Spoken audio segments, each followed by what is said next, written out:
back to the Natty Project, episode 5. Sort of like a part 2 of last week's episode, bodybuilding versus powerlifting. We're going to dive more specifically into bodybuilding, the ins and outs of that, what a prep is like, what bulking is like, what cutting is like, what show day is like. What else are we going to throw in there? What do you got? I can talk about exercises and maintaining. We can talk about a deload week because that's what I'm doing this week. Yeah. A lot of options. So let's jump right into it. So like we said last week, we're both on the bodybuilding route. I am a bodybuilder and her training style is bodybuilding. So let's first jump into prep because I think that's the most entertaining thing to talk about in the entire world. Completely biased, but that's fine. And that's what I have coming up. So, late November, early December, I'm going to be starting a 15 or 16 week prep into the first show, and then either 19 or 20 weeks total with the second show, depending on which one I choose.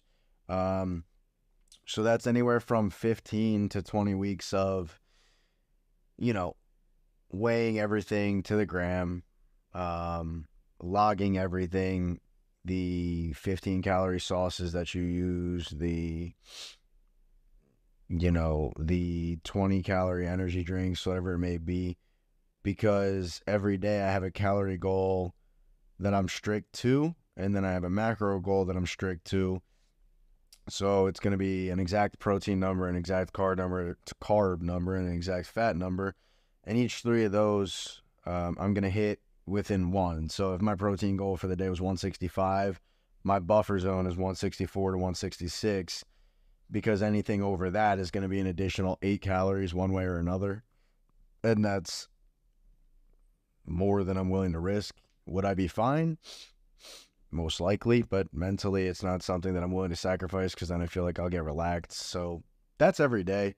Then we start to push cardio later on as we go deeper in the cut. We don't go too hard on cardio, but you're going to have some form of cardio every single day. And then bare minimum, the same thing that Kait does, the same thing that a lot of, fitness-minded people do, is you're going to hit 10,000 steps every day regardless. That's not included in your cardio. You'll get the steps from cardio, but that's not your only source of cardio. Typically, the training goes from 6 days for the first however many weeks down to 5 when I start to lean out. And then we ramp up posing every day. So I'm going to practice posing every single day and work on holds. So 7 to 10 second holds on each rotation, 3, 4, 5 rotations around every day. I'm going to sacrifice Christmas for this prep, which is fine. Losing out on a couple cookies is okay for me. It's not the end of the world, but that's one of the things that you have to give up. And then, the diet's pretty strict in terms of what's going in. Everything stays almost exactly the same. We start to cut out things that you don't necessarily think of if you're not a bodybuilder. We'll cut out fiber. We'll take it easy on the sodium, things like that, so our body can adapt and change, everything like that. Then you get to show day. It's awesome. You get there, you start eating 4:30 in the morning, 5 o'clock in the morning, whatever it is. That's the style we said. Like I said last week, that's the style that we take. Not everybody does it. I'm going to be hydrated and fed before I get on stage. We get out there. I'm only really going to speak on men's physique, but it's pretty similar in all the other classes. You're going to head out. You're going to have an A, B, and C based on your height for men's physique. So typically short guys like, babe, we're going to be an A. It's the honest truth. A goes out first. A competes against each other. They head back. B heads out, competes against each other. They head back. C goes out. All the 6'4" monsters that don't even belong. Whatever. They head off. After that, the other classes are going to go depending on the federation that you're competing through. Some will, some won't. Most likely it'll be split by men and women, so they'll all go. And then after that, you'll get called back out for placement. So A will get called out, top 5 in a row. So if you came in 6th place, you're not going to be on the stage. 5th will come out, get their award. 4th will come out. 3rd will come out, all the way down to 1. If you're 1, you got to stay pumped up, go backstage, because B is going to get announced. The winner of B is going to go get pumped up, and then the winner is C. And then the winners of A, B, and C, just first place from each one, are going to compete against each other, the 3 of them, for the overall winner.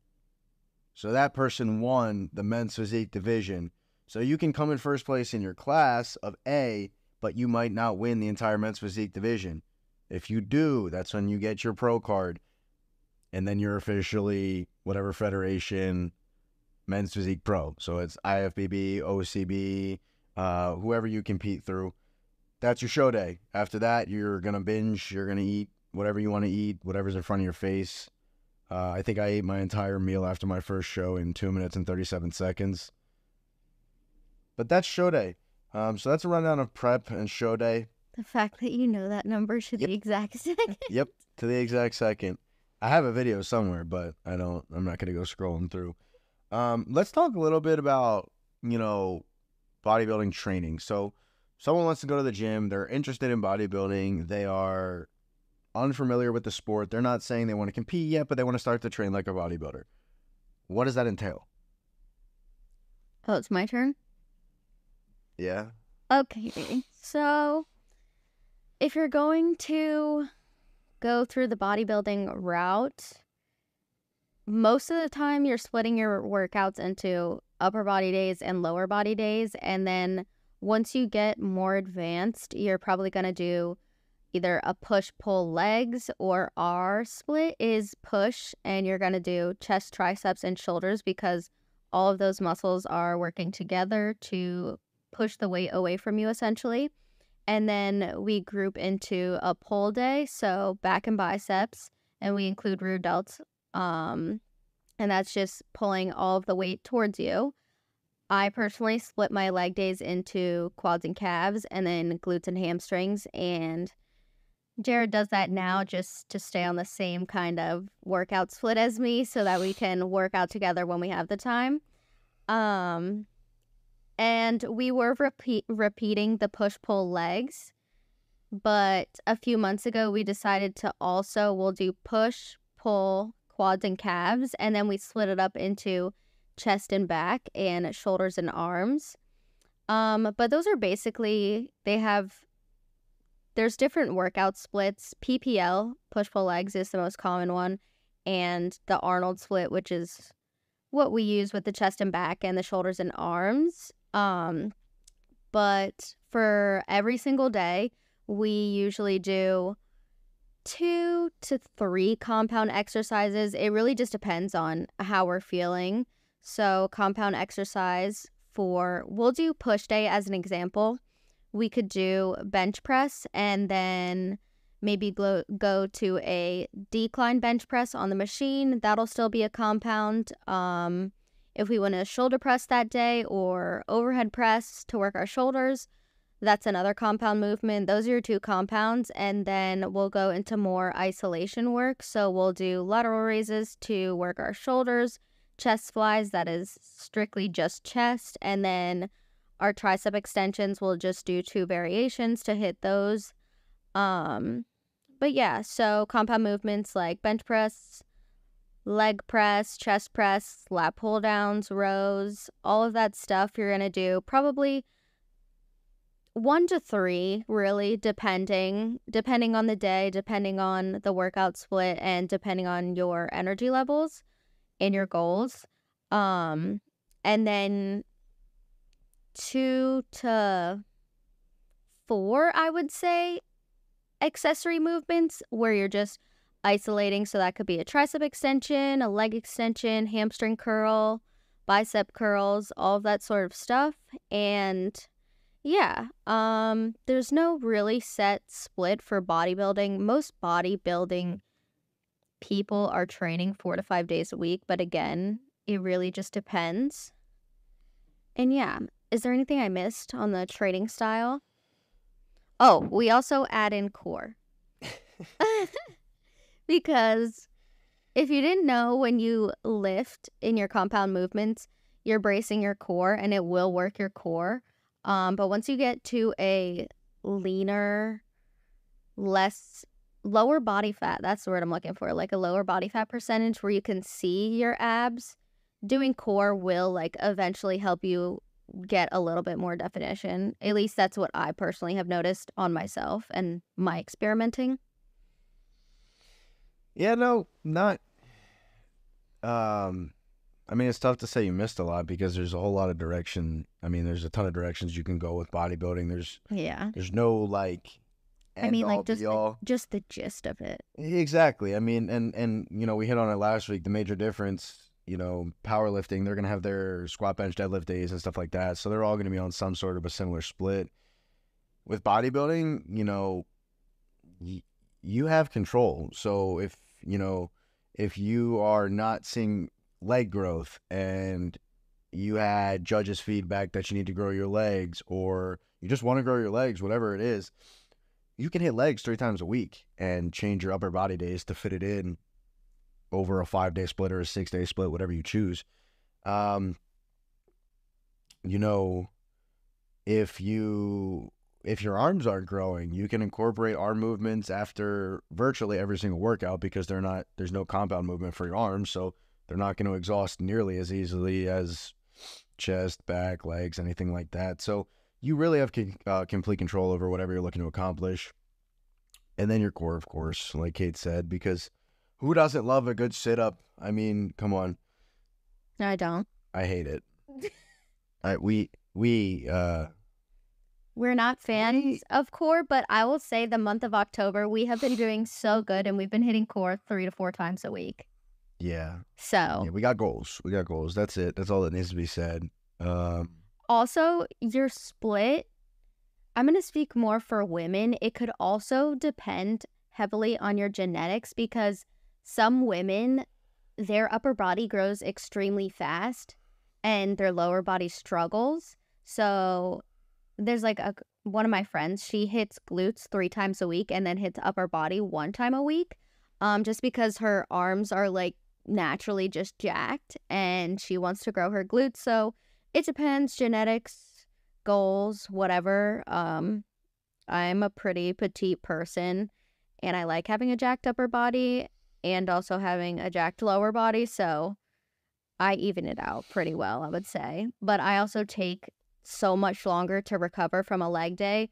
There's no way I could fit in 3 leg days a week. My legs would be exhausted, and with the amount of steps that I get at work, there's no way that I would be able to do that. Yeah.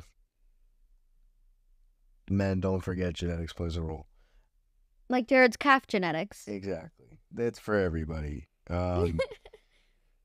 Let's talk about bulking and cutting. So we'll kind of wrap up here. There's a good bit of information to go into. I'll speak on the bulk because I'm in it right now. And then if you want to, we'll kind of both talk about the cut. You can throw your input with the bulk. Well, and I could kind of talk about what I call it main gaining, which is what I do. That's funny. Main gaining. You never heard of that? No. Oh my god. I'm not on the.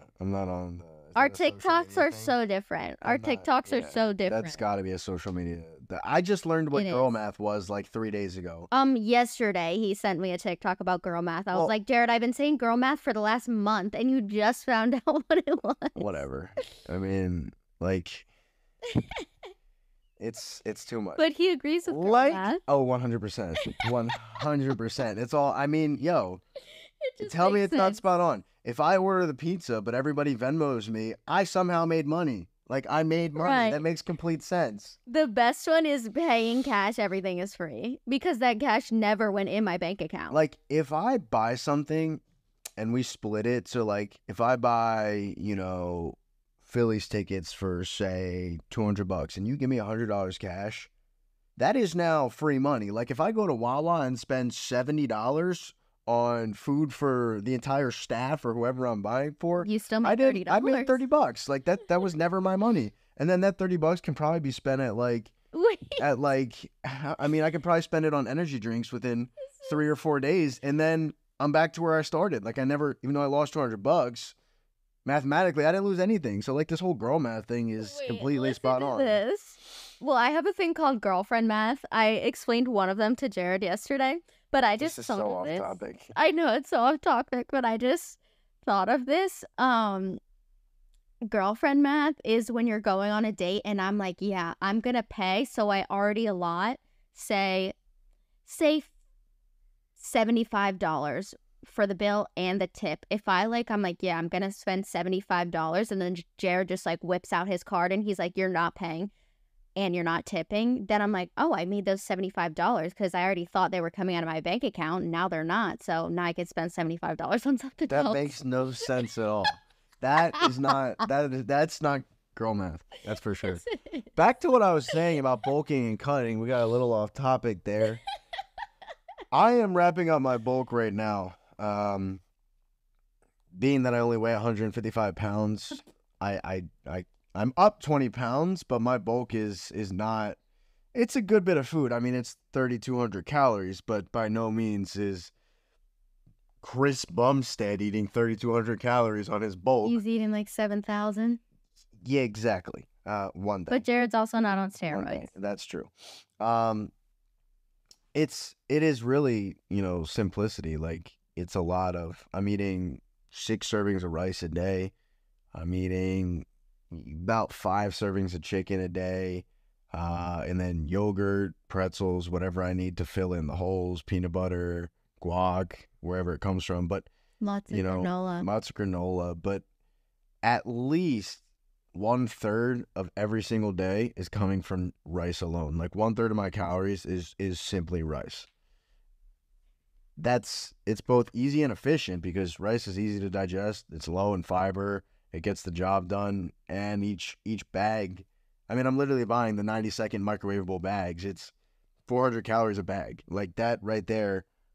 I'm over 1/3 actually, but the goal is to put on 0.5 pound to a pound a week. Has that goal worked? No. Is it different every single person? Absolutely. I mean, it's the way your body metabolizes, how much you're moving throughout the day, a number of different factors go into play. Did you actually hit your calorie goal to a T, or were you off one day, or were you off 2 days? And I'm guilty of all of these things.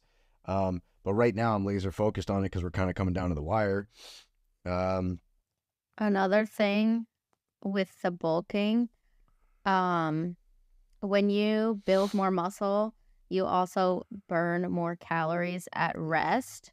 So Jared is building a lot more muscle, even since May, because he had surgery on his shoulder and his arms literally have gained so much muscle. So he's naturally burning so many more calories, which in turn to gain weight, then he has to eat so much more.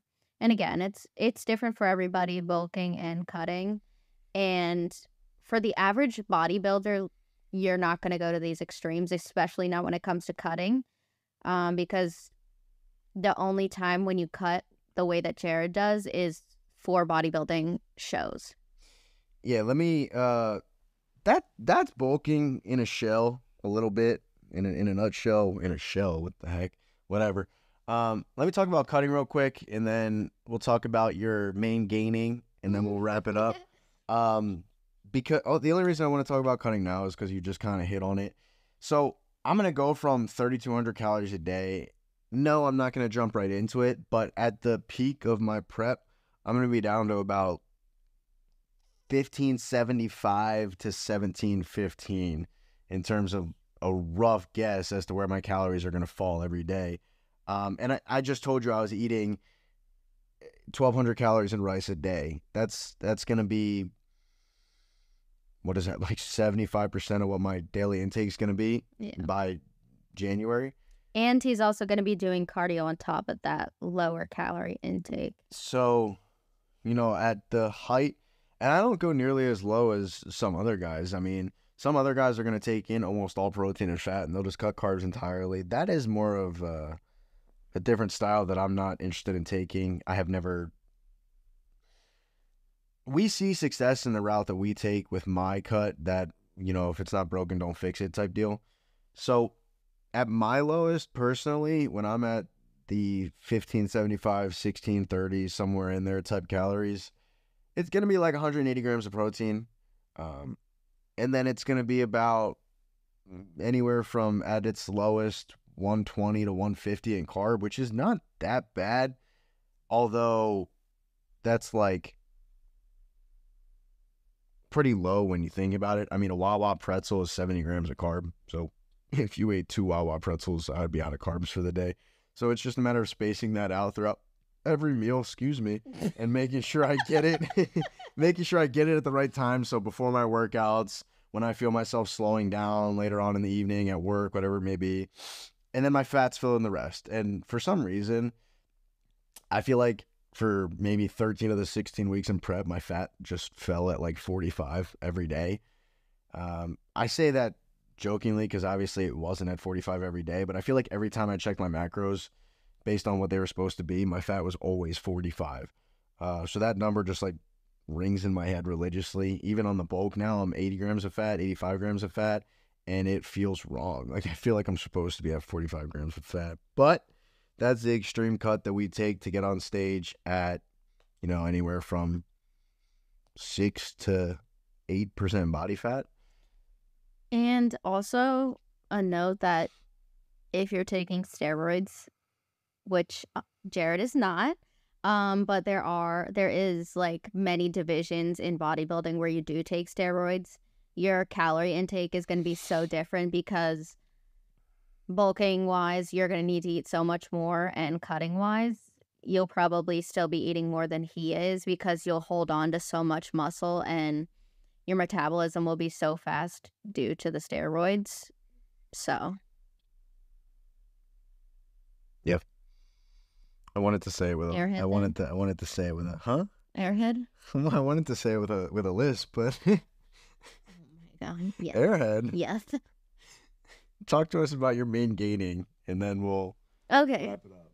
So what I do is I main gain, which a better term would be body recomp. But basically I eat at my maintenance calories. Honestly, they're probably not quite my maintenance calories. I go through phases of like tracking and not tracking. What are you on right now? Right now I'm tracking. I know. But when I met you, I wasn't tracking. I was just... Oh, yeah. I'm tracking because I was unintentionally under eating so much. But yeah, so basically, I'm slowly increasing my calories, but I'm not eating in a calorie surplus because my maintenance calories is at least 2,000, and I'm not eating that or above that. But I'm still gaining muscle because You're close enough. Yeah, I'm close. When you're... Yeah. My maintenance, I would say, is a little higher than it was a few months ago because now I'm serving and I'm getting so many steps. So, like on weekends, I'm averaging like 15 to 20,000 steps without doing any cardio because I don't really do cardio. But anyways. She's going to do it with me in prep, though. Kait is going to cut with my cut. I'm not cutting. No, she's not cutting, but she's going to do her cardio with me. If you guys saw me, I do not need to cut. Do I need to cut? Are you calling me fat? No, but you want to cut for bodybuilding. But I have a pretty lean physique and my body has changed so much, but the weight on the scale has not changed at all. Maybe like 1-2 pounds. But I always weigh around 125. I just have built so much muscle.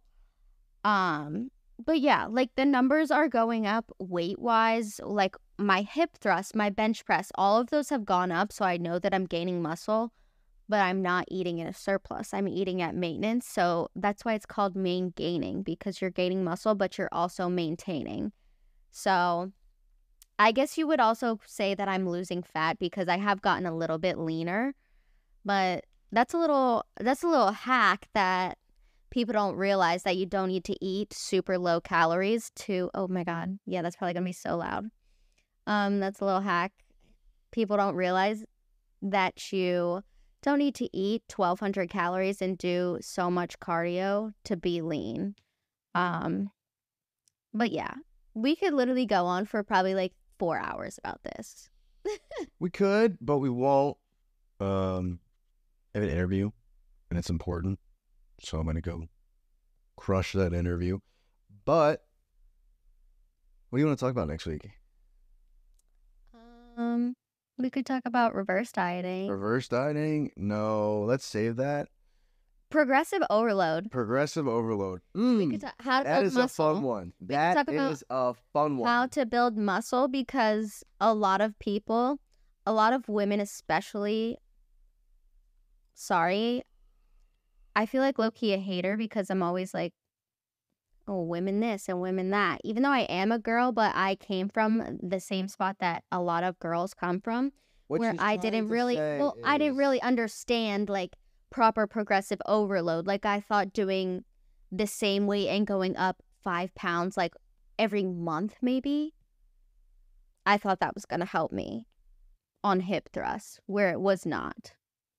I was doing the same weight for a year and then wondered why my glutes weren't growing. So, yeah, we can talk about progressive overload. Next week, progressive overload. Be there or be square. See ya. Do the outro. What's the outro? Oh, you can do it.